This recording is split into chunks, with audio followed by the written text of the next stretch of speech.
ఎప్పుడు పడితే అప్పుడు ఎక్కడ పడితే అక్కడ ఒళ్ళు మర్చి నిద్రపోయే వాళ్ళని ఏమంటారు? ఏమంటారు? సింపుల్గా కుంభకర్ణుడు అంటారు. ఎప్పుడు పడుకునే వారిని మాత్రమే కాదు, ఎంత పడితే అంత తినేవాళ్ళని కూడా కుంభకర్ణులనే పిలుస్తాం. అంటే నిద్ర, ఆహారం ఇంత అని కాకుండా మితిమీరి చేసేవాళ్ళని కుంభకర్ణుడనో, లేకపోతే కనీసం కుంభకర్ణుడి అన్నో తమ్ముడు అని చుట్టరికం కలిపేస్తాం. మరి అసలు కుంభకర్ణుడి సంగతి ఏంటి? కుంభకర్ణుడు ఎవరు, ఏంటి, ఆ తిండికి నిద్రకు సంబంధం ఏంటి అన్నీ చెప్తాను, వివరంగా చూసేయండి. కుంభకర్ణుడు రావణాసుడి సోదరుగా మనకు తెలుసు. పుట్టగానే దొరికిన జంతువుని పట్టుకొని మింగే ప్రయత్నం చేశాడట. అప్పుడు దేవతల రాజు ఇంద్రుడు బాణాలు వేసి కుంభకర్ణుని తరిమినా అతని చేష్టలకు భయపడి బ్రహ్మతో చెప్పుకున్నాడట. కుంభకర్ణుడు రావణాసుడితో వెళ్ళి బ్రహ్మ కోసం ఘోరమైన తపస్సు చేశాడు. అన్న రావణాసుడిని మించి తపస్సు చేసేసరికి దేవతలందరూ భయపడ్డారట. వాళ్ళంతా బ్రహ్మదేవుని దగ్గరికి వెళ్ళి, ఆ కుంభకర్ణుడు ఇప్పటికే చాలా శక్తిమంతుడు, మళ్ళా ఈ తపస్సు వల్ల ఏం సాధిస్తాడో, ఈ సృష్టికి ప్రతి సృష్టిగా ఉన్నాడని వాపోయారట. తమని కాపాడమని వేడుకున్నారట.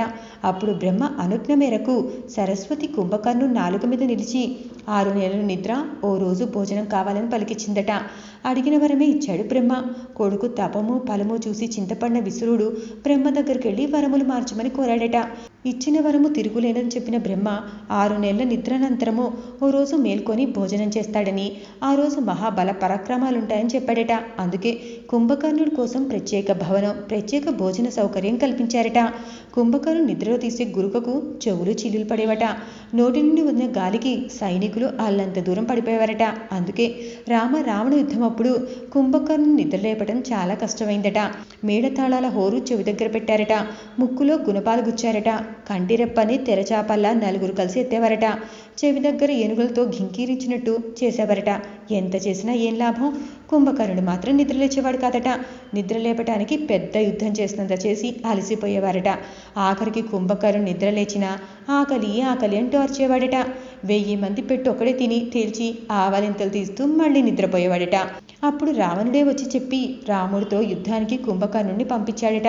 చివరకు కుంభకర్ణుడు యుద్ధంలో రామలక్ష్మణులకు ఎదురు నిలవలేక చనిపోయాడు.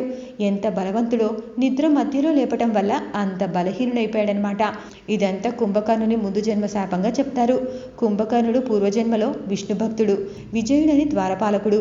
శాపం వల్ల కుంభకర్ణుడయ్యాడు. మరి ఆ కథ ఏంటో మరో వీడియోలో వివరంగా చూద్దాం.